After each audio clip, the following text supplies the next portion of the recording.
Bem-vindo de volta. Audiolivro Mediunidade de Cura. Hercílio Mais, Ramatiz. A tarefa dos médiuns receitistas e os equívocos das consultas. Capítulo 9. Pergunta: que dizeis dos médiuns que se fatigam até altas horas da noite nos centros espíritas, extraindo centenas de receitas para os frequentadores habituais, tarefa exaustiva que cresce de mês para mês? Isso é realmente de efeito proveitoso para a divulgação do espiritismo, ou trata-se de alguma prova kármica ou serviço espontâneo do próprio médium aceito antes de se encarnar? Ramatiz. A tarefa dos médiuns receitistas e curadores avoluma-se dia a dia, porque os adeptos espíritas, em sua maioria, ainda confundem o objetivo doutrinário do espiritismo com a função de um armazém fornecedor de passes, receitas, água fluidificada ou recurso fácil para solucionar questiúnculas domésticas. Deste modo, e na condição passiva de pedintes insatisfeitos, eles desperdiçam o tempo precioso dos guias solícitos, mas nada fazem pela sua própria reforma interior. Exploram as entidades magnânimas com as solicitações mais esdrúxulas e descabidas, enquanto desfiam o rosário das queixas mais infantis, convictos de que os médiuns não passam de funcionários do plantão espírita, obrigatório nos centros. Então, os consulentes mais desavisados e aflitos consomem-lhes até os últimos minutos do descanso justo ou do alimento imprescindível, obrigando-os a ouvir longas histórias de questiúnculas ou de ingratidões do próximo, em que mal disfarçam o amor próprio ferido, o ciúme dramático ou o orgulho indomável. A fila dos pedintes cresce diariamente junto ao médium que logra algum sucesso no desempenho de sua faculdade, e infeliz dele se negar a mínima atenção aos consulentes que já lhe usufruem familiarmente da mediunidade para solver todos os problemas de sua vida particular. Há consulentes que esquecem as diversas receitas e os múltiplos favores que lhes são prestados pelos médiuns de boa vontade, e passam a condená-la quando ele deixa de os satisfazer uma só vez. O médium, no conceito comum de muitos adeptos espíritas e simpatizantes de última hora, não tem o direito de negar-se a fazer a caridade, pois entendem que a sua existência não lhe pertence e o consideram criatura obrigada a sacrificar-se exclusivamente para o bem dos seus consulentes. Raros espíritas reconhecem-lhe a responsabilidade junto à família, a necessidade de buscar o sustento no mundo profano e enfrentar também as doenças e vicissitudes do lar terreno. Ou ele é fonte de benefícios ao próximo, uma criatura invulgar, poderosa e estoica, ou então, quando adoece ou se exaure até ao fracasso, é porque se desviou da sua missão. Pergunta: poderíeis dar-nos alguns exemplos desses exageros mais comuns no tocante à solicitação indiscriminada de receitas espíritas? Ramatiz. Os médiuns, conforme já lembramos, quais funcionários do armazém espírita, são obrigados a atender a todas as solicitações absurdas, e a sua situação ainda mais se agrava quando eles não são sonâmbulos ou mecânicos, mas somente intuitivos receitistas. Neste caso, então, a sua tarefa é mais difícil, porque o sucesso do tratamento depende do seu estado moral, condições psíquicas ou saúde física, pois qualquer anormalidade perispiritual impede-os de captar a intuição exata que os guias lhes transmitem.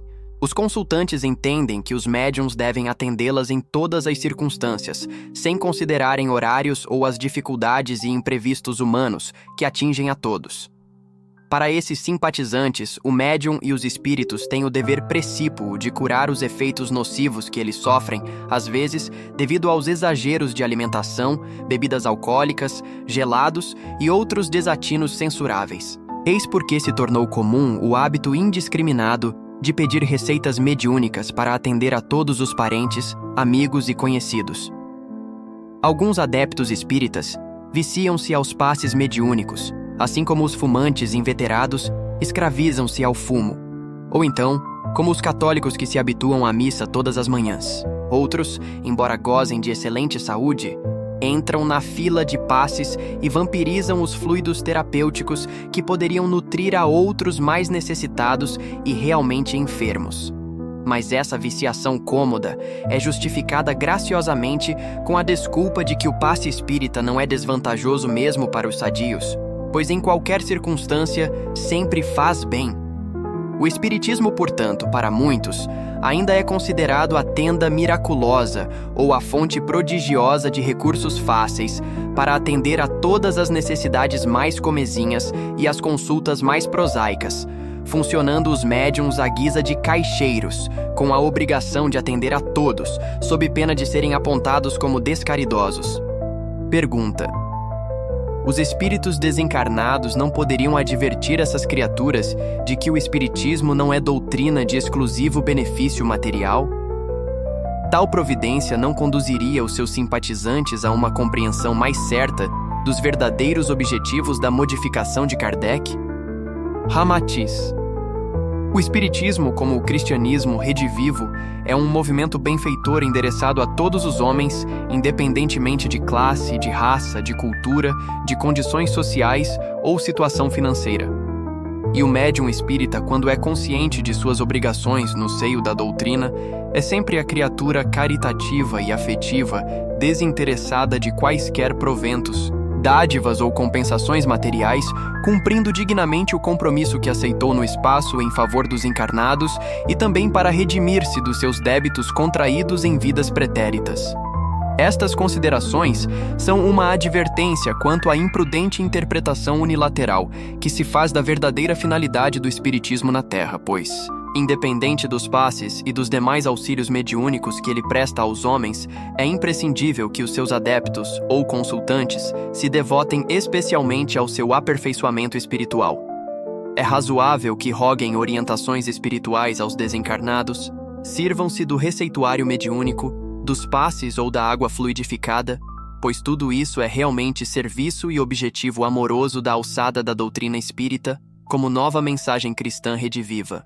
Mas não seja apenas isso o único interesse ou realização dos seus adeptos, que já se julgam bons espíritas só porque usufruem de todos os serviços espiríticos. Que não se confunda a renovação espiritual íntima com a assistência caritativa dos desencarnados, pois a solução dos interesses da vida terrena não gradua o espírito na sua escala angélica. Comumente ainda se comprova essa disposição muito interesseira e exclusiva dos espíritas pelas soluções materiais, pois enquanto as salas das sessões de passes de receituário mediúnico ou consultas psíquicas abarrotam-se de frequentadores que exaurem os médiuns para atender-lhes toda sorte de indagações e pedidos pessoais, ficam às moscas os ambientes onde o orador estudioso explica os postulados do espiritismo ou o doutrinador comenta os valores ocultos do Evangelho do Cristo. À medida que mais se vulgariza o receituário mediúnico e também se amplia o serviço caritativo dos espíritos, parece que os seus adeptos ainda mais atrofiam as suas defesas orgânicas e o discernimento próprio, pois tornam-se incapazes de suportar o mais inofensivo resfriado ou enfrentar diminuta contrariedade moral sem recorrerem a consultar os espíritos desencarnados. Enquanto os médiuns abnegados obrigam-se a um trabalho heróico e exaustivo no cumprimento do receituário numeroso, os seus consultantes apenas se preocupam com a sua cura física e comodidade material. Esses adeptos só não consultam os espíritos para lhes extraírem chapas radiográficas, receitarem óculos ou arrancarem-lhes os dentes, porque isso ainda não é modalidade explorada pelo espiritismo, pois faltam médiuns adequados ou então espíritos dispostos a atender a tais pedidos. Não há dúvida de que o fenômeno mediúnico ou a cura excepcional pode convencer o homem quanto à sua imortalidade, mas isso não comprova que ele se tenha convertido aos postulados superiores do Evangelho do Cristo. Quem se cura definitivamente pelos recursos mediúnicos do espiritismo fica obrigado a respeitar e conhecer os seus princípios doutrinários, que lhe prestam benefícios maiores sem quaisquer interesses. Pergunta: desde que o espiritismo significa a última esperança de cura para os enfermos, já desiludidos com a medicina oficial, cremos que não há motivo de censuras aos seus adeptos por buscarem os serviços dos médiuns receitistas, pois é razoável que os neófitos ainda não possam alcançar o verdadeiro objetivo da doutrina quanto a renovar o espírito para, depois, curar as doenças do corpo. Que dizeis? Ramatiz. Considerando-se que os terrícolas ainda são criaturas viciadas no fumo, nos tóxicos alcoólicos, na glutoneria das mesas e na ingestão das vísceras dos irmãos inferiores, Não há dúvida de que os médiuns receitistas e passistas em breve sentir-se-ão impotentes para atender a sua clientela cada vez mais numerosa e interessada em resolver todos os seus problemas da vida material. Geralmente, os consultantes espíritas, em boa maioria, tentam obter à noite no centro espírita a saúde física e a recuperação psíquica que eles mesmos arruinam, sem precaução, durante o dia. Confiantes na afabilidade e tolerância dos guias espirituais, eles os sobrecarregam de rogativas e convocam os médiuns para solverem os seus problemas mais comuns. Não desejamos censurar essa atitude infantil ou inconsciente dessas criaturas que fazem da seara espírita kardecista ou dos terreiros de Umbanda a sua agência particular de informações. Mas o fato é que a crença espírita não deve ser condicionada ao maior ou menor êxito dos médiuns, pois eles também são homens e, dia mais ou dia menos, terminarão decepcionando os seus clientes comodistas. Os médiuns não são oráculos modernos nem pitonisas, à semelhança do que acontecia nos tempos do paganismo. E a cura física pelo espiritismo não é prova suficiente para o seu beneficiado julgar-se um adepto credenciado pela doutrina. Pergunta: realmente alguns irmãos explicam-nos que perderam a fé no espiritismo porque foram vítimas de mistificações ou fracassos dos médiuns em que eles tanto confiavam e dos quais se socorriam comumente.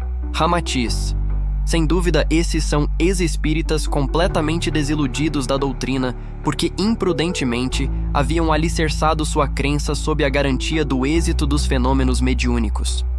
É óbvio que essa fé também deveria aumentar ou diminuir de acordo com o maior ou menor sucesso dos médiuns no seu intercâmbio com o além-túmulo. Em consequência, quando ocorreu o fracasso ou a mistificação, eles também regressaram aos velhos caminhos da dúvida e da descrença, repudiando os postulados da doutrina e olvidando também os benefícios e o conforto espiritual que receberam dela nos seus momentos de angústia e sofrimento. Em verdade, tais adeptos não passam de simples curiosos mal agradecidos que, tendo provado um vinho azedo, passam a negar a existência do vinho bom. O primeiro insucesso ou equívoco mediúnico serve-lhes, então, de motivo para execrarem todas as demais virtudes da doutrina espírita e o serviço amoroso dos espíritos desencarnados. Em seguida, lamentam a sua ingênua peregrinação através dos centros espíritas quando buscavam a solução definitiva para os seus males e só recebiam contemporizações dos médiuns e espíritos. Infelizmente, trata-se de criaturas que ignoram o processo justo e redentor do karma, que premia a cada um conforme suas obras. Evidentemente, em suas existências anteriores, elas abusaram da inteligência e da astúcia na prática do mistifório e da burla, e por esse motivo se candidataram também às mesmas incertezas e decepções atuais. Malgrado não conheçam a engrenagem retificadora da lei de causa e efeito, nem por isso estão isentas de sofrer o reajuste espiritual para encerramento de sua conta devedora na contabilidade divina. Os médiuns não são responsáveis pelas contingências imperativas da lei kármica, que age para o devido reajuste espiritual das mesmas. O alto não toma medidas reprováveis, de teor vingativo, como veículo de resgate de dívidas kármicas dos espíritos devedores. Nenhum médium é obrigado ou induzido, pelos mentores siderais, a praticar deslizes ou criar acontecimentos punitivos, a fim de que os infratores da lei divina sejam corrigidos. Pergunta: poderíeis esclarecer-nos como e quando coincide o fracasso ou a mistificação ante aqueles que, devido à lei kármica, ainda não merecem receber provas das realidades de além-túmulo? Ramatiz: quantas vezes os trabalhos de fenômenos físicos, que se processam com seguro êxito ante os que têm certeza absoluta da existência e imortalidade da alma, fracassam por completo quando comparecem a esses atos o ateu, o curioso ou os zombeteiros, os quais, no entanto, talvez se convertessem diante das provas irrefutáveis. Outras vezes, os dirigentes dos trabalhos fenomênicos mediúnicos esforçam-se para oferecer a certas criaturas algumas provas da interferência dos espíritos desencarnados, e, contudo, também falham os melhores prognósticos, deixando até maior dúvida nos assistentes. Malgrado se queira fazer crer que os espíritos costumam intervir, promovendo deliberadamente tais fracassos, estes resultam da própria lei kármica de retificação espiritual, que associa as coincidências, afastando os candidatos indesejáveis nos dias em que os trabalhos terão sucesso positivo. No entanto, essas criaturas não estão sendo vítimas de uma punição propositada, mas o seu passado ateísta e leviano é que só lhes permitirá encontrarem as verdades que subestimaram e ridicularizaram, empenhando-se agora num esforço do seu próprio raciocínio e mediante a dor purificadora que ajusta o caráter à melhor compreensão das verdades espirituais. Se assim não fora, que importância teriam os postulados superiores do Espírito ou a própria advertência de Jesus, quando aludiu a que a semeadura é livre, mas a colheita é obrigatória? Ademais, seria uma concessão privilegiada e imerecida do alto, o facultar comodamente as provas da sobrevivência àqueles que, no seu passado, combateram a esperança da imortalidade, apagando-a da mente das criaturas simples que surgiram no seu caminho. Embora a criatura ignore transitoriamente as causas pretéritas que a submetem a certas provas, ela não poderá livrar-se das contingências fatais que lhe impõem reparar, até ao último ceitil, todos os erros que haja praticado, pois a contabilidade divina não faz estornos.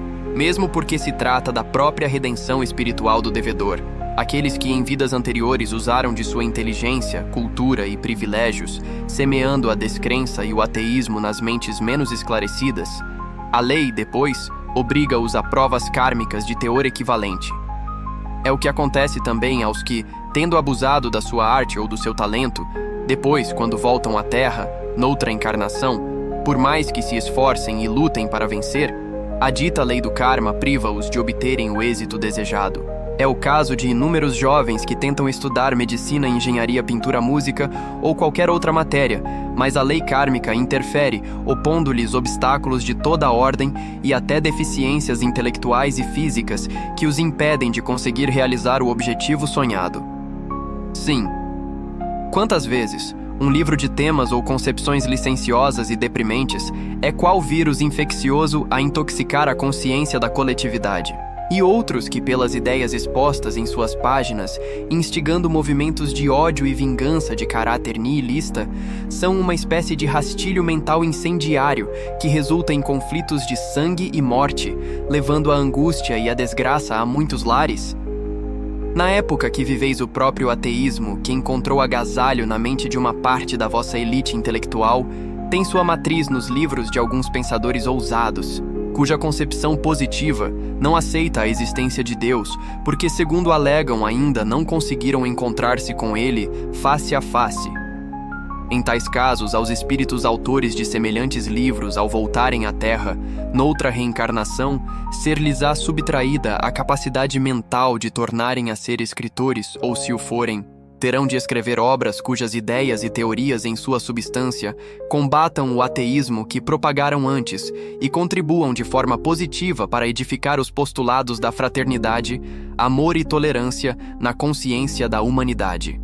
É, enfim, a lei kármica compelindo o devedor a resgatar o seu débito contraído na sua existência anterior, e, ao mesmo tempo, ajustá-lo ao equilíbrio moral indispensável à sua própria evolução espiritual. Capítulo 10.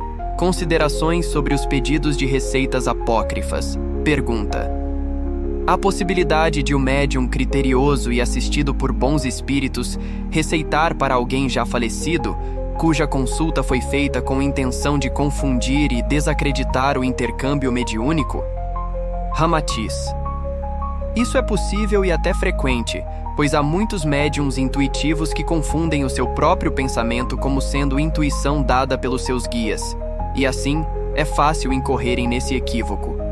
Aliás, grande parte dos médiuns receitistas intuitivos são anímicos, resultando que as suas prescrições terapêuticas não podem resguardar-se de incorrer em semelhante falha. Em tais condições, achamos que as receitas mediúnicas solicitadas através de médiuns intuitivos deveriam ser aceitas somente até a véspera dos trabalhos de receituário, a fim de que os espíritos responsáveis pelos mesmos disponham de tempo suficiente para examinar os enfermos, indicar a medicação adequada e identificar qualquer pedido apócrifo, referente a pessoas já falecidas.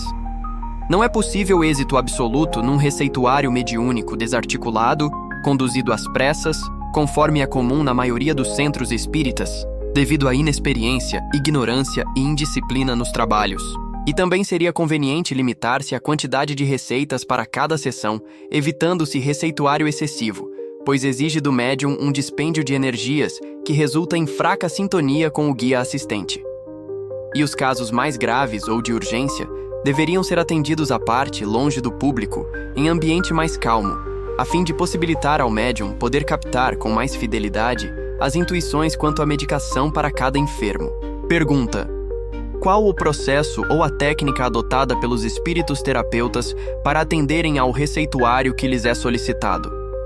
Ramatiz: o receituário mediúnico, quando é vultoso e inclui diagnósticos difíceis e receitas para doentes que se encontram distantes do local do centro espírita, exige, no lado de cá, a participação de diversas equipes de trabalho sob o comando de uma entidade responsável pela boa ordem nos trabalhos.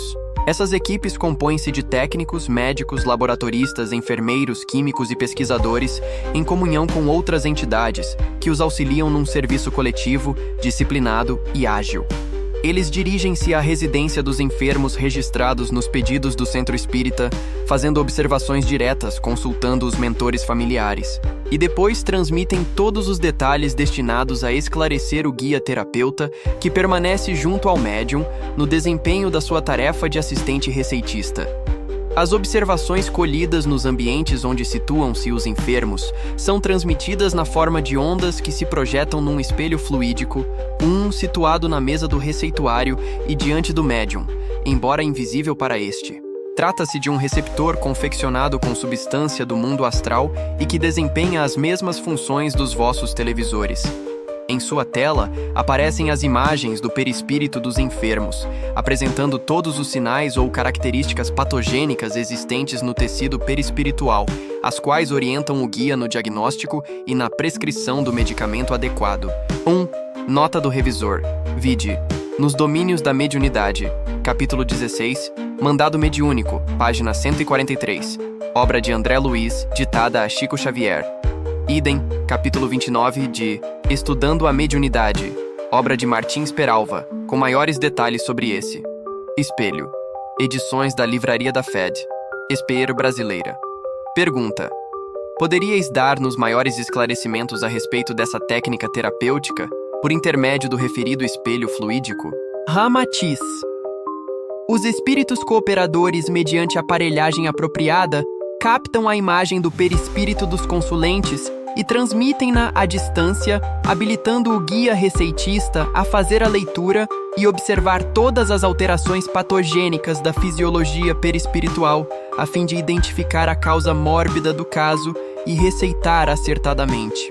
Quanto ao exame clínico, esclarecemos: todas as toxinas psíquicas que se instalam e afetam a contextura do perispírito refletem-se na sua circulação astralina, na sua irradiação e cores áuricas, tom de luminosidade, magnetismo, transparência e temperatura.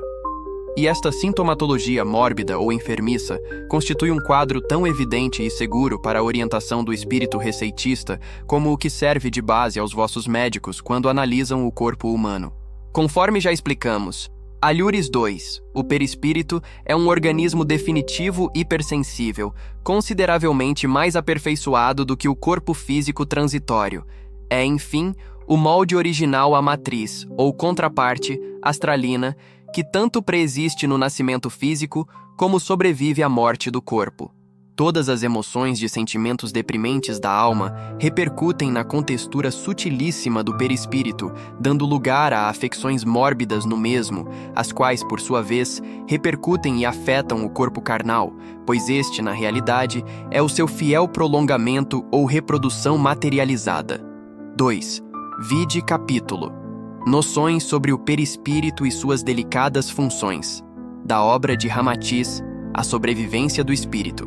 Capítulo 6, O Perispírito, da obra Roteiro, de Emanuel, editada pela Livraria da Federação Espírita Brasileira. Nota do redator: a mínima infecção ocorrida no fígado carnal do homem basta para também mudar a cor, a densidade, a temperatura, a luminosidade, o magnetismo, o odor ou o tipo de éter físico circulante no fígado matriz, ou seja, da contraparte, hepático astral existente no perispírito. Os sinais cromosóficas, as alterações magnéticas, a transparência ou a luminosidade que o fígado perispiritual apresente à visão dos espíritos terapeutas e aos clarividentes terrenos servem para indicar-lhes a natureza e a gravidade da doença que graça no fígado do corpo carnal. Qualquer alteração na saúde física, por menor que seja, perturba o bom funcionamento dos chakras ou centros de forças etéricos situados no duplo etérico, que é o intermediário entre o corpo físico e o perispírito. E desta conexão, resulta que toda e qualquer emoção deprimente dinamizada pela consciência do homem, os seus efeitos tóxicos se manifestam e evidenciam tanto no perispírito como no organismo carnal. 3. Quando os espíritos terapeutas examinam diretamente o perispírito dos encarnados, em vez de fazê-la no espelho fluídico à distância, eles também podem avaliar o tom vital e a resistência dos órgãos físicos do homem. Segundo seja o diâmetro, a transparência, o colorido e a dinâmica dos chakras que, embora situados no duplo etérico, ficam à altura dos principais plexos nervosos. Através desses chakras, fluem do organismo carnal para o perispírito os diversos tipos de energias sutilíssimas, casadas ao éter físico, aos elementos magnéticos procedentes do solou, emanados do seio da Terra e também dos fluidos provindos da aura astral dos orbes mais próximos. Em sentido inverso, o perispírito utiliza-se desses mesmos centros de forças do duplo etérico para também alimentar o corpo físico com as energias espirituais superiores, que convergem pelo centro coronário, a fim de sublimá-la na sua espécie humana. 4. 3. Nota do revisor. Vide o capítulo A Saúde e a Enfermidade, da obra Fisiologia da Alma, Editora do Conhecimento, de Ramatiz, e o capítulo Novos Aspectos da Saúde e a Enfermidade, da mesma obra. 4. Nota do revisor. Essa ligação íntima das energias do mundo angélico em descenso para o homem encarnado efetua-se principalmente pelo centro etérico ou chakra coronário, situado no alto da cabeça, o qual realmente é o órgão de relação com o mundo espiritual superior ou o centro de união divina supremo comandante dos demais chakras. Os próprios padres, talvez por intuição da existência do chakra coronário, praticam a tonsura prescrita pela Igreja Católica, como se deixassem a descoberto certa parte superior da cabeça, para dar plena liberdade à energia espiritual que flui por esse chakra, em maior prodigalidade do alto para o homem, nos momentos de orações, estudos superiores e horas de meditação. Para maior esclarecimento do leitor, vide capítulo 10, página 81 da obra O Duplo Etérico de Powell, edição da editora teosófica Adyar. Os Chakras de Leadbeater, obra do Círculo Esotérico do Pensamento. Passes e Radiações de Edgar Darmon, página 36, obra da Lake. Página 126 a 129 da obra Entre a Terra e o Céu, de André Luiz a Chico Xavier, editada pela Livraria da Federação Espírita Brasileira. Pergunta: quais são os principais óbices capazes de confundir o guia terapeuta, induzindo-o a prescrever remédios para criaturas já falecidas? Ele não examina o perispírito dos encarnados no espelho fluídico junto ao médium? Ramatiz. A consulta capciosa é fácil de ser confundida com os pedidos de receitas para os encarnados, caso o espírito do falecido ainda se encontre presente no próprio lar onde ocorreu a sua desencarnação. Assim, o perispírito desse falecido, ainda em perturbação, é televisionado para o espelho fluídico. Não há culpa nem fracasso do guia ou do médium receitista quanto à prescrição de medicamentos para uma consulta de má-fé, uma vez que o espelho fluídico não reflete o corpo carnal dos consulentes ou enfermos, mas somente a imagem do seu perispírito. Esse televisor, confeccionado com substância do mundo astral de frequência vibratória mais acelerada, só reflete, em sua face, o perispírito do enfermo, e não o seu corpo carnal, nem o seu duplo etérico. 5. Em consequência, é bem difícil para o guia terapeuta identificar em apenas alguns segundos se a imagem perispiritual projetada à distância é de um vivo ou de um morto. 5. Nota do revisor. Trecho extraído da página 143 da obra, Nos Domínios da Mediunidade, editada pela Livraria da Federação Espírita Brasileira, que diz: entretanto, inquiriu Hilário minucioso, a face do espelho mostra o veículo de carne ou a própria alma? A própria alma. É a resposta do assistente Aulus. Pergunta: porventura, os colaboradores que trabalham distantes, enviando notícias e a projeção do perispírito dos enfermos, não destacam na hora, quando se trata de um encarnado ou de um desencarnado? Ramatiz: é quase impossível distinguir-se à primeira mão se a consulta foi feita para um desencarnado ou encarnado, pois os pedidos de receitas nos centros espíritas por vezes sobem a centenas e exigem solução no prazo exíguo de 1 hora ou pouco mais. As pessoas que forjam consultas de má-fé, solicitando diagnósticos e medicamentos para pessoas falecidas, ignoram que o espírito do amigo ou o parente desencarnado, escolhido para a burla, pode ainda encontrar-se preso ou imantado ao próprio ambiente onde viveu tão apegado tal qual o caramujo preso à sua casca. É muito comum os terrícolas, depois de desencarnados, ainda prosseguirem em espírito, manietados às tricas domésticas do lar, onde manifestaram o ciúme, a avareza, a ira, a intolerância ou as arbitrariedades costumeiras. Depois de falecidos, esgotados e impotentes para alcançarem as regiões de nível espiritual superior, eles continuam a interferir na vida dos seus familiares, obstinados em cuidar dos assuntos e problemas que os ocupavam em vida. 6.6. Nota do médium. Vide exemplo desse assunto no capítulo Em Aprendizado, incerto na obra Libertação, de autoria do espírito de André Luiz, convindo ler principalmente a página 132 no seguinte trecho. A primeira esposa desencarnada deixou 2 rapazes e permanece ligada à organização doméstica que considera sua propriedade exclusiva. Assim, tratando-se, por exemplo, de um indivíduo que desencarnou por força de uma tuberculose renal, sem dúvida, quando o guia terapeuta examinar a região renal do seu perispírito na tela do televisor, ele identificará no mesmo as lesões ou os resíduos da referida moléstia que o levou à sepultura. Por conseguinte, não vacilará em prescrever os medicamentos que julga mais indicados para essa enfermidade, embora tal indivíduo já tenha morrido. Deste modo, embora já tendo falecido, mas permanecendo junto aos parentes, tais espíritos são televisionados como se ainda tivessem um corpo físico. Portanto, é dificílimo aos guias distinguirem no espelho fluídico à primeira vista se a imagem de perispírito ali refletida é de um falecido ou de um vivo. Existem espíritos no além que, tendo falecido vítimas de asfixia por afogamento, ainda por longo tempo ativam no seu perispírito as reações dos espasmos opressivos que os liquidou na matéria, a ponto de as manifestarem quando se apresentam nas sessões espíritas incorporados a médiuns sensíveis. Quaisquer surtos de doenças psíquicas ou físicas, como as extirpações cirúrgicas de órgãos, violência suicida, viciação pelo álcool ou pelo fumo, produzem manchas, atrofias, marcas ou resíduos no tecido delicadíssimo do perispírito, o qual é uma espécie de mapa geográfico da alma, pois revela não só as planícies venturosas das suas virtudes santificantes, como também os abismos tenebrosos dos seus pecados. Pergunta: mas não é possível aos guias distinguirem os espíritos desencarnados e os que ainda estão encarnados? Surpreende-nos bastante esse caso.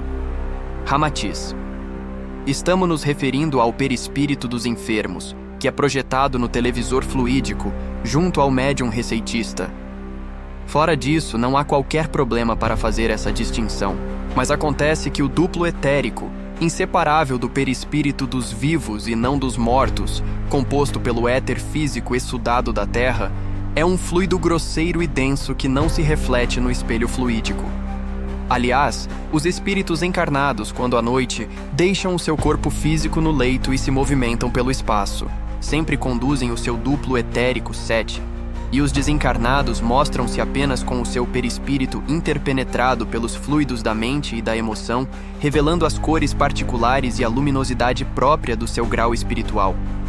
Em consequência, a distinção entre um falecido e um vivo na imagem do perispírito projetado no espelho fluídico do lado de cá exigiria um exame mais demorado por parte dos espíritos terapeutas, inclusive melhores informes sobre o televisionamento.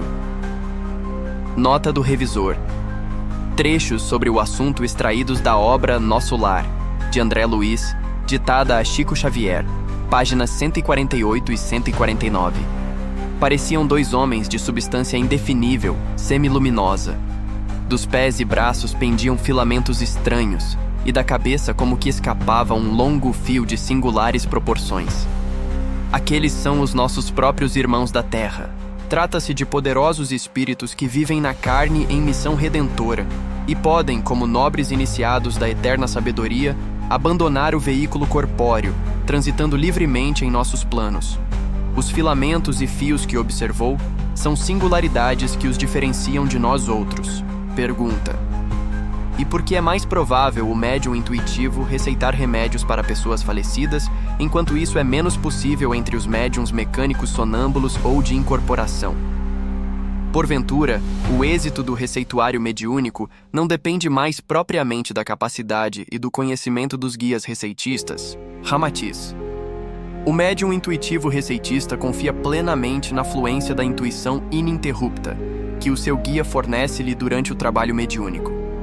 Aliás, no desempenho de um receituário vultoso e apressado, o médium intuitivo trabalha num tom de verdadeira fuga vibratória da Terra para o além, sem poder avaliar no hiato de um segundo a diferença que existe entre o que ele pensa sem desejar pensar e aquilo que realmente transmite, mas é pensado pelo seu guia. Qualquer interrupção nesse fluxo intuitivo é preenchido automaticamente pelo médium, que então faz a cobertura do lapso ocorrido na sua mente, não distinguindo de súbito se a prescrição é fruto do impulso anímico de suas próprias ideias ou se ela é da lavra do seu guia. Porém, quando os espíritos operam pelo médium mecânico, sonâmbulo ou de incorporação completa, podem modificar suas ideias e efetuar correções posteriores. Todavia, o médium intuitivo, sincero, honesto e benfeitor, embora seja consciente no seu intercâmbio mediúnico, confia que corresponde fielmente às intuições dos seus guias durante o receituário, uma vez que é da lei divina que a conduta moral e os sentimentos elevados bastam para garantir o êxito das empreitadas espirituais, embora sejam dificultosas de cumprir por parte dos médiuns de prova. Pergunta: por que os médiuns intuitivos atendem o seu receituário de modo tão aflitivo e às pressas?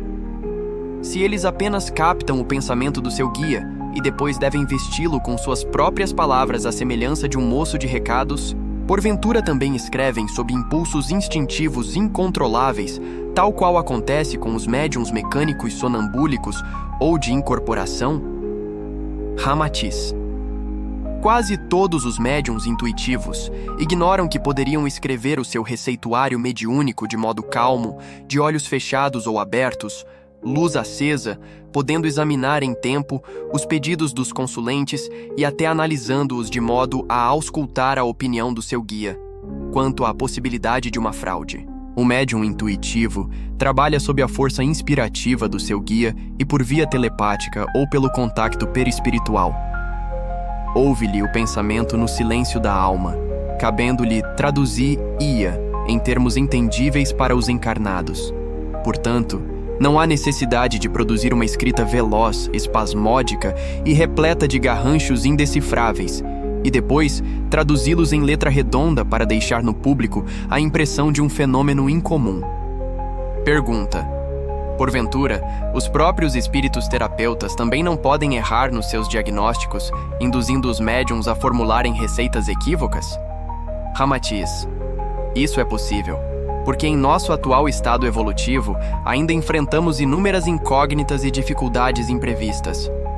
Durante o nosso intercâmbio com a Terra, não atuamos de um plano sideral tão elevado que nos permita visualizar panoramicamente o serviço mediúnico de socorro aos encarnados, pois o magnetismo da crosta terráquea envolve-nos de modo coercivo, dificultando nossas providências socorristas.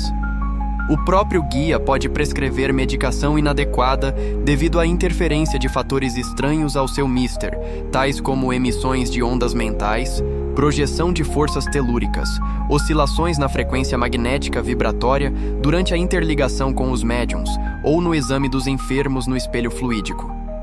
Isso pode levá-lo a confundir imagens e transmissões informativas dos auxiliares à distância, tomando um enfermo por outro ou um falecido por um vivo. Porém, tais anomalias são mais prováveis nos trabalhos terapêuticos de fraca assistência espiritual, muito atropelados e cujos responsáveis, por vezes, desconhecem as menores sutilezas do fenômeno oculto, a ponto de misturarem sessões de receituário com as de trabalhos de desobsessão. Pergunta: mas depois de uma prescrição para alguém já falecido, o guia, tendo se certificado do equívoco, não poderia intuir o médium a eliminar a receita fraudulenta já prescrita? Ramatiz: a rapidez desse fenômeno tão sutil e imponderável da intuição não permite ao médium avaliar a tempo se a consulta à sua frente é capciosa, se o medicamento é certo ou errado, se intuído pelo seu guia ou pensado por si mesmo. Quando ele termina a sua tarefa mediúnica, desliga-se do contacto mental ou perispiritual com o seu guia e retoma imediatamente ao estado de vigília. Depois disso, é difícil retificar os equívocos que porventura tenha cometido no receituário, uma vez que já se isolou da intuição do seu mentor. O médium intuitivo não ouve fisicamente a voz do seu guia. Ele escreve à guisa de pressentimentos, que se sucedem remetidos no seu cérebro. Ele não pode corrigir posteriormente, no estado de vigília, aquilo que só efetuou sob condições mediúnicas passivas e sem fiscalizar o fenômeno que o influenciou num momento de transe. Redigida a última receita, o médium intuitivo considera cumprida a sua obrigação, que realiza de boa vontade e boa intenção, e impermeabiliza-se a qualquer nova intuição ou pressentimento corretivo, passando a absorver-se nos fenômenos da vida material. Só os médiuns conscientes e de elevado tirocínio ou treinamento mediúnico conseguem distinguir durante o seu transe intuitivo quando é o seu mentor que lhe governa a mente ou quando é interferência de si próprio. Pergunta: mas afora os equívocos dos espíritos terapeutas, provocados pelas dificuldades do meio em que operam, da inexperiência e do animismo dos médiuns, não é possível que eles também errem por força de sua própria inexperiência e desconhecimento do assunto? Ramatiz: realmente, às vezes, os espíritas terapeutas noviços cometem equívocos nos seus diagnósticos ou na prescrição de remédios.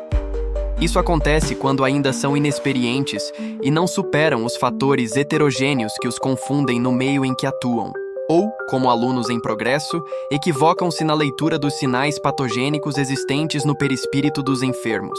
Há os que ainda são inábeis no exercício da comunicação mediúnica com o mundo material, pois, inadvertidamente, não controlam o seu pensamento e despertam no cérebro dos médiuns intuições mal definidas que podem sugerir a indicação de medicamentos inadequados.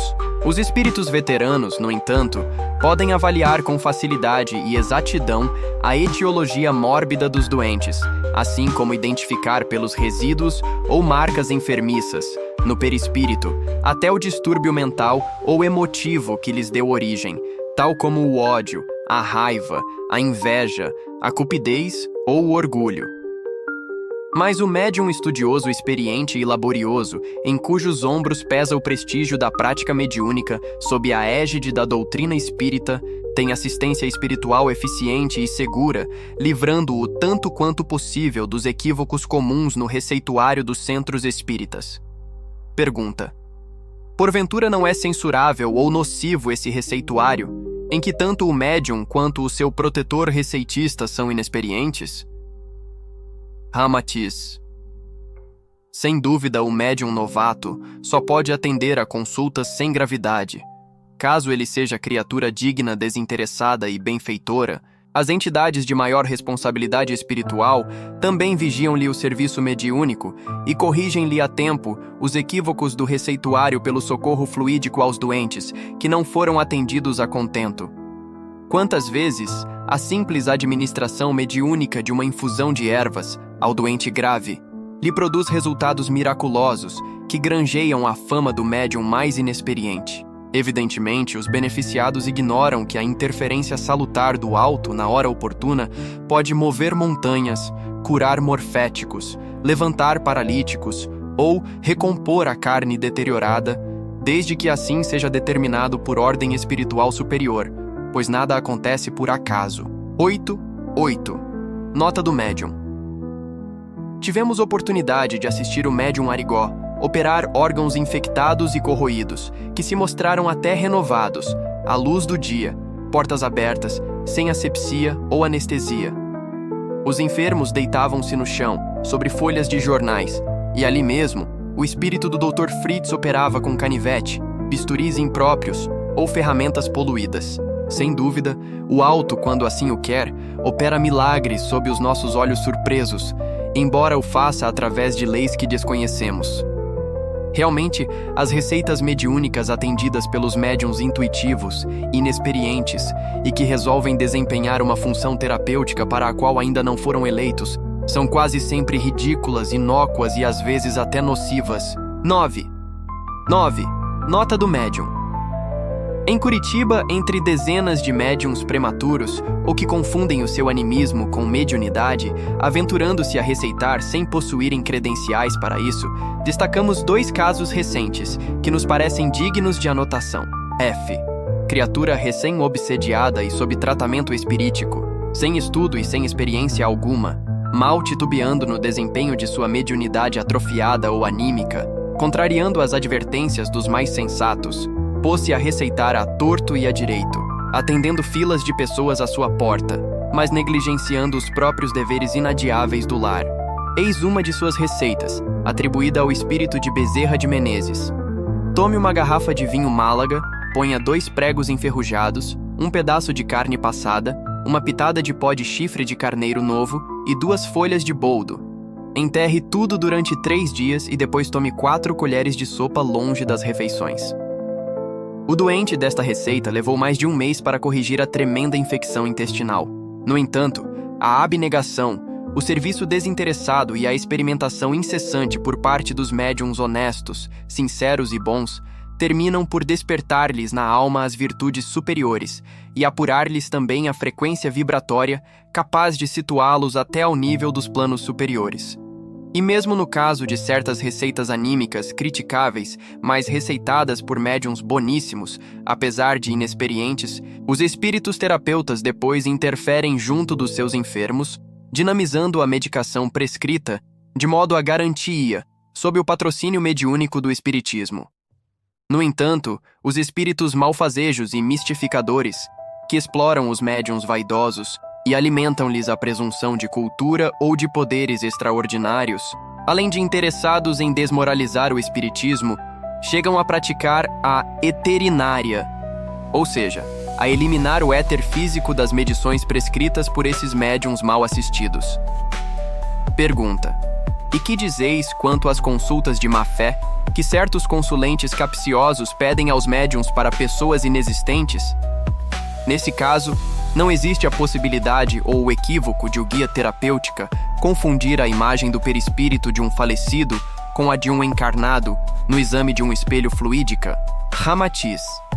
Sem dúvida, a prescrição de medicamentos por via mediúnica para pessoas inexistentes só pode acontecer com os médiuns receitistas intuitivos ou inspirativos, quiçá também pelos sonâmbulos mecânicos ou incorporativos em seus dias aziagos ou mal assistidos pelo lado de cá. No caso de os espíritos benfeitores receitistas operarem através de médiuns inconscientes mecânicos ou sonâmbulos, mas de boa conduta e bons sentimentos, eles comprovam a mistificação assim que os seus cooperadores à distância também lhe notificam a inexistência do consulente. No entanto, qualquer indecisão do guia em demorar-se para receitar através do intuitivo, este pode então prescrever o que lhe vem à mente, no momento, atendendo à consulta da pessoa inexistente. Sob qualquer hipótese, o intercâmbio entre os desencarnados e os vivos ainda não se exerce de modo perfeito e eficiente, porquanto o próprio serviço médico terreno, bem mais objetivo, ainda assinala inúmeros equívocos.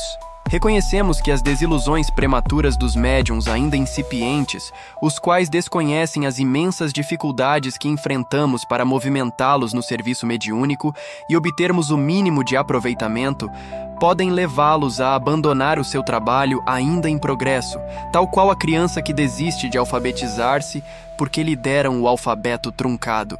Há casos em que certos espíritos terapeutas, embora identifiquem o pedido de má-fé, apenas apõem um sinal de interrogação na consulta capciosa, à guisa de advertência ou mesmo para comprovar a realidade do intercâmbio mediúnico ao consulente fraudador. 10. Nota do médium. Realmente aqui em Curitiba apreciamos caso semelhante.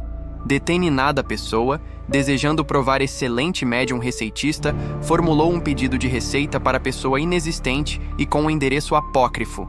No entanto, o espírito responsável pelo receituário, conhecido por Dr. Fajardo, ao identificar a consulta maliciosa, apenas traçou na mesma um enérgico ponto de interrogação em sinal de advertência, o que, aliás, impressionou profundamente o fraudador, hoje excelente trabalhador na seara espírita, depois de abalado por essa prova concreta. Pergunta: há realmente espíritos que, apesar de descobrirem a fraude da consulta de má-fé para pessoas falecidas ou inexistentes, chegam mesmo a prescrever o remédio para o doente imaginário, até para submeter o consulente capcioso a um corretivo severo, conforme já pudemos comprovar? Isso será recomendável?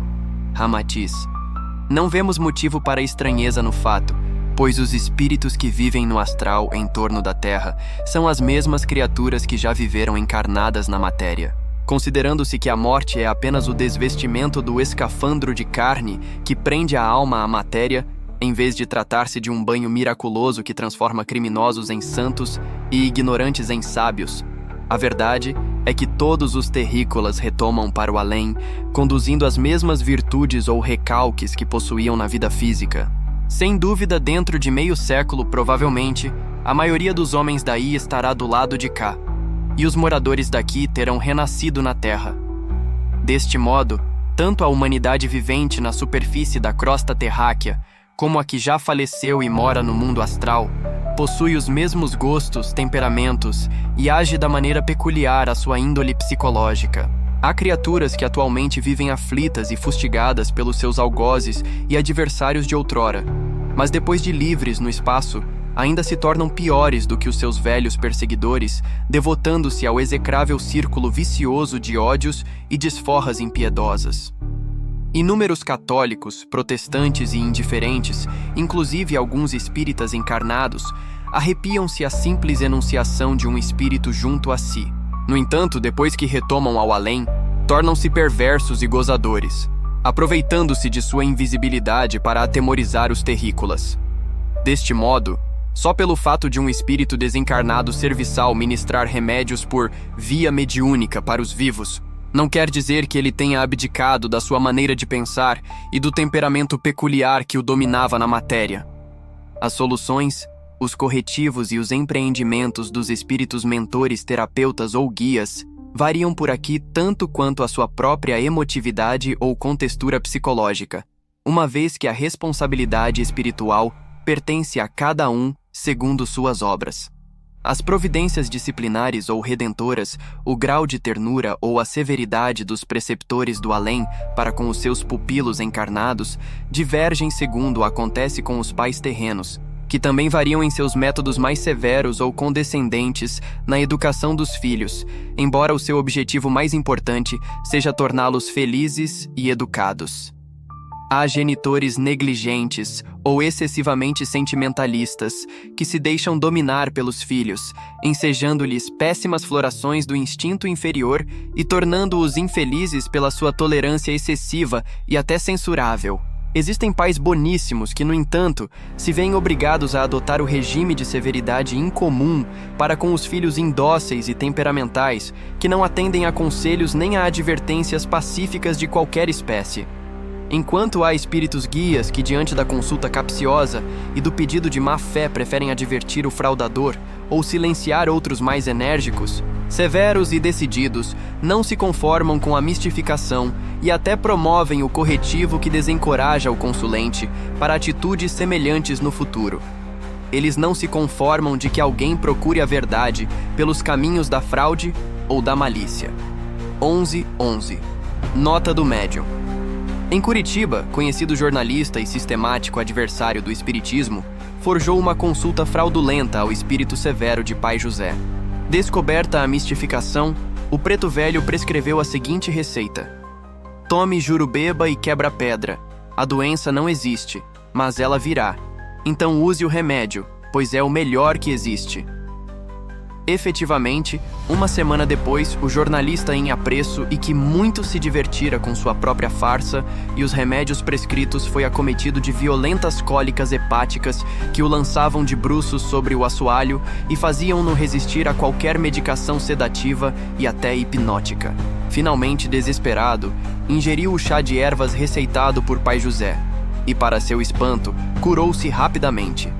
Ante a crítica de confrades sentimentalistas que censuraram Pai José pela sua desforra inadmissível num espírito bom e tolerante, o preto velho retrucou divertidamente: "Vassu Messeis não são crianças e podem muito bem aguentar o resultado das intenções insinceras. Quem procura sarna tem que se coçar. E se não tão satisfeitos, então reclamem para Deus, que apesar de ser a bondade infinita, não deixa de botar o sofrimento para cima do homem quando ele sai fora do caminho do bem." Aliás, principalmente os caboclos de Umbanda não são muito complacentes com os pedidos de receitas fraudulentas, pois de vez em quando eles aplicam corretivos conhecidos pelos umbandistas como cerouladas. Finalmente, os bons espíritas não devem esquecer que a prática mediúnica sob o patrocínio do espiritismo conta somente 100 anos. Portanto, ainda é muito cedo para conseguirem-se provas absolutamente fiéis no intercâmbio mediúnico. Assim como o jardineiro não exige do botão da rosa que ele exale o perfume que só a flor há de oferecer no tempo exato, o pesquisador dos fenômenos mediúnicos não deve pretender a perfeição que somente o tempo e a experimentação constante poderão proporcionar. Por conseguinte, evitemos anotar os equívocos dos médiuns de boa-fé, mesmo porque nos cumpre atender à advertência do Mestre Jesus quanto ao "não julgueis para não serdes julgados". 12. O verdadeiro sentido da vida é o amor. E o amor é um estado de espírito de doação incondicional que nos impõe o dever de pensarmos também nas aflições do próximo. 12. Nota do revisor. Como é que vedes um argueiro no olho do vosso irmão, quando não vedes uma trave no vosso olho? Ou como é que dizeis a vosso irmão: deixa-me tirar um argueiro do teu olho, vós que tendes no vosso uma trave? Hipócritas, tirai primeiro a trave do vosso olho, e depois então, vede como podereis tirar o argueiro do olho do vosso irmão. Mateus 7:3-5. Assim, todo gesto ou ato que tenha em vista satisfazer a nossa vaidade ou o nosso orgulho é sempre uma realização desfavorável ao próximo, pesando na balança da justiça divina contra nós mesmos. Os defeitos que hoje assinalamos nas demais criaturas são os mesmos que ontem também possuíamos por força de nossa graduação espiritual inferior. Deste modo, a atitude mais correta e segura para não nos equivocarmos contra a lei superior é atender sempre fielmente à recomendação de Jesus: faze aos outros o que queres que te façam, ou ama o próximo como a ti mesmo. Pergunta: porventura não é proveitoso conhecer-se a capacidade dos médiuns nos trabalhos espíritas, a fim de não solicitar-lhes coisas acima de suas forças mediúnicas? Ramatiz. Aquele que pretenda julgar quanto à exatidão e à capacidade dos médiuns incipientes ou famosos, caso confie lealmente nas recomendações de Jesus, então, coloque-se primeiramente no lugar exato de quem ele pretende testemunhar, procurando sentir em si a mesma reação emotiva desagradável e o amor próprio ferido pela prova desairosa. Finalizando, relembramos um velho provérbio popular e de sibilina advertência que se ajusta a esse caso: limpa primeiro a tua casa, se queres depois ensinar o vizinho a limpar a sua, o que implica na seguinte advertência de Jesus: aquele que não tiver pecado, atire a primeira pedra.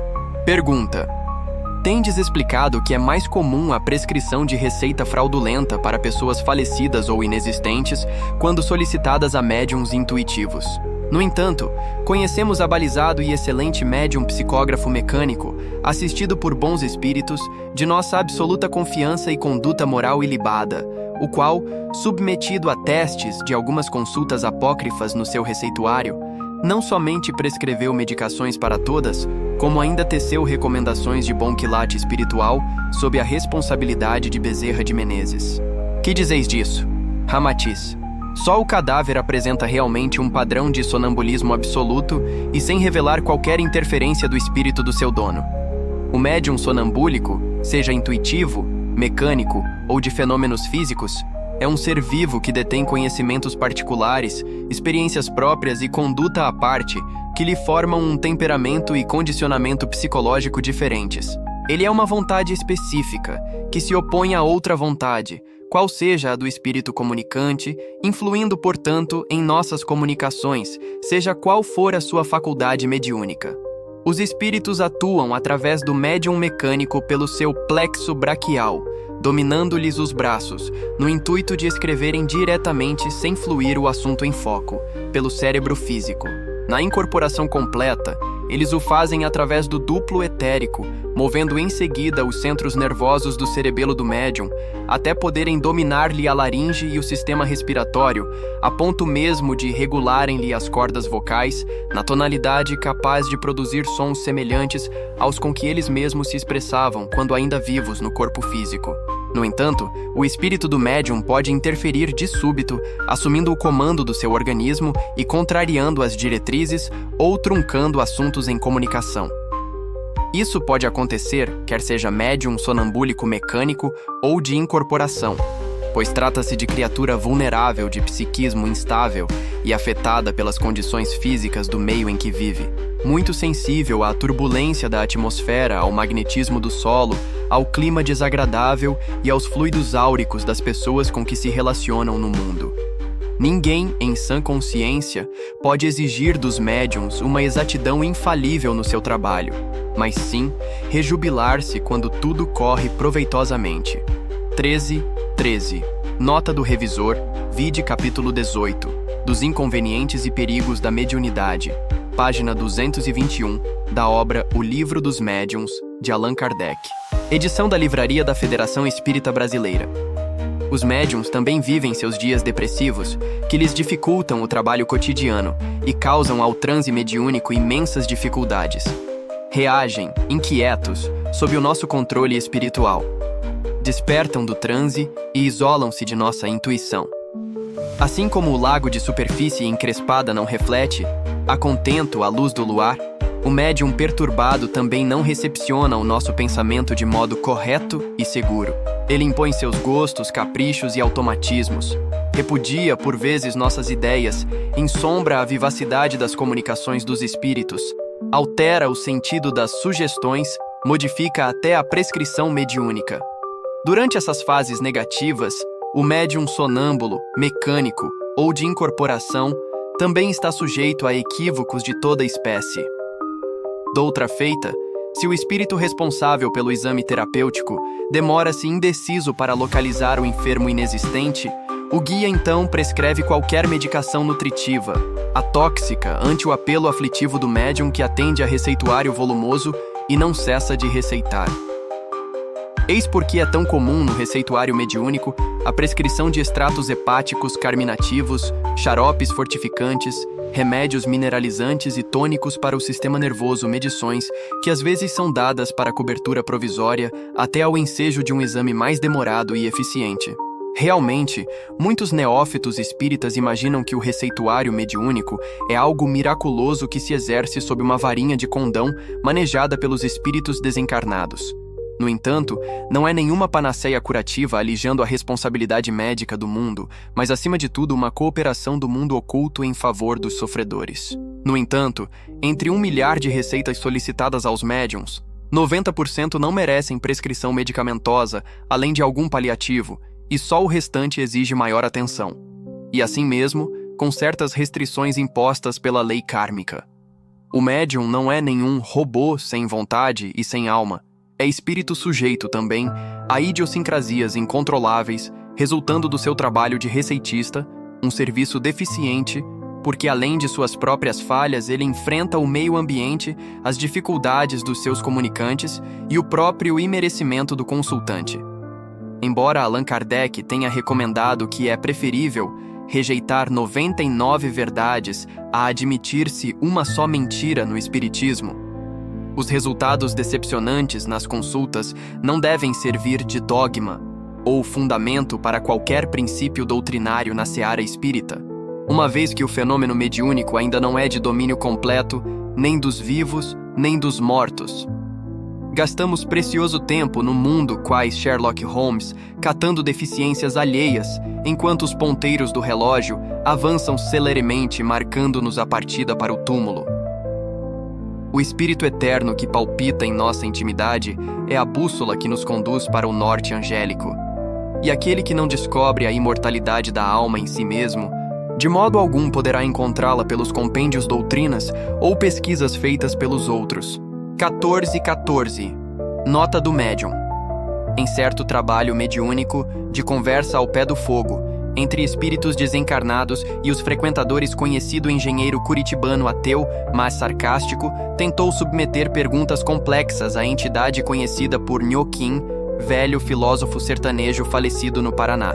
Então o referido engenheiro exigiu que Nhoquim lhe provasse ou lhe mostrasse se ele, engenheiro, tinha ou era um espírito encarnado.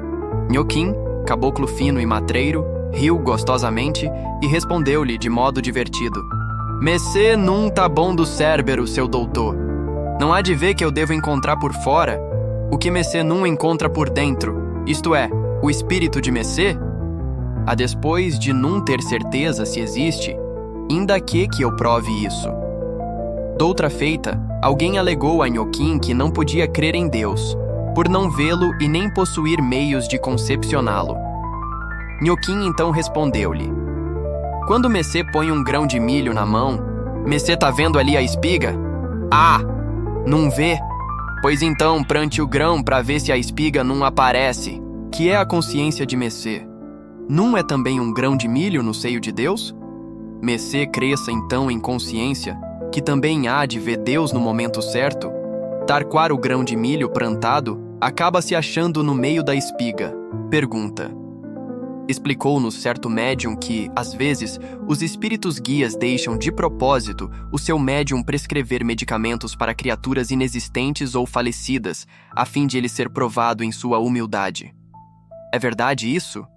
Ramatiz. Não cremos que os médiuns tornem-se mais humildes por terem sido iludidos e receitado para consultas mediúnicas de má fé. Assim como não seria nada recomendável para os guias servirem-se de semelhante artimanha para despertar virtudes ocultas nos seus pupilos. A nosso ver, muitos desses médiuns, testados pela prescrição capciosa, terminariam rompendo suas relações com os desencarnados, profundamente feridos no seu amor próprio e na certeza de que os seus próprios mentores não lhes inspirariam confiança. As receitas apócrifas, já dissemos, resultam especificamente das dificuldades de relações entre dois planos de natureza tão oposta como são o mundo espiritual e o material, das perturbações do próprio meio ambiente, onde se situa o médium, interferências de forças estranhas no momento do receituário, assim como devido à incipiência dos médiums e do seu animismo incontrolável. Aliás, o principal objetivo da doutrina espírita não é o de convencer o homem de que ele é imortal através do fenômeno da receita espírita, à guisa de uma prova irrefutável. Os princípios imortais do espiritismo, em primeiro lugar, objetivam modificar a estrutura íntima do ser para alcançar condições de vida superior.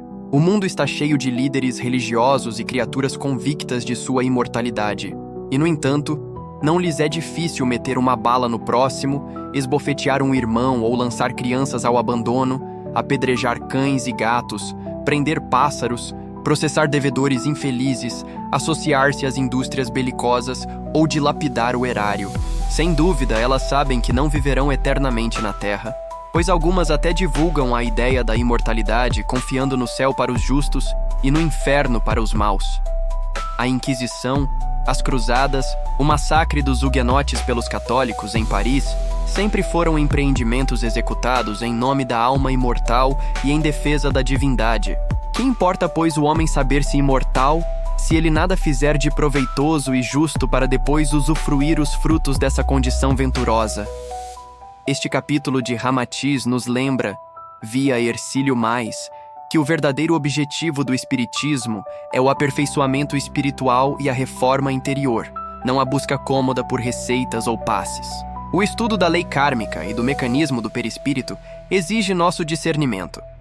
Para que esta mensagem de lógica espiritual e conhecimento profundo alcance mais buscadores, Curta, comente e compartilhe. Sua ação eleva nosso alcance e cumpre o propósito de disseminação doutrinária. Não perca a sequência. Acesse agora a playlist completa deste audiolivro em nosso canal. Obrigado por assistir.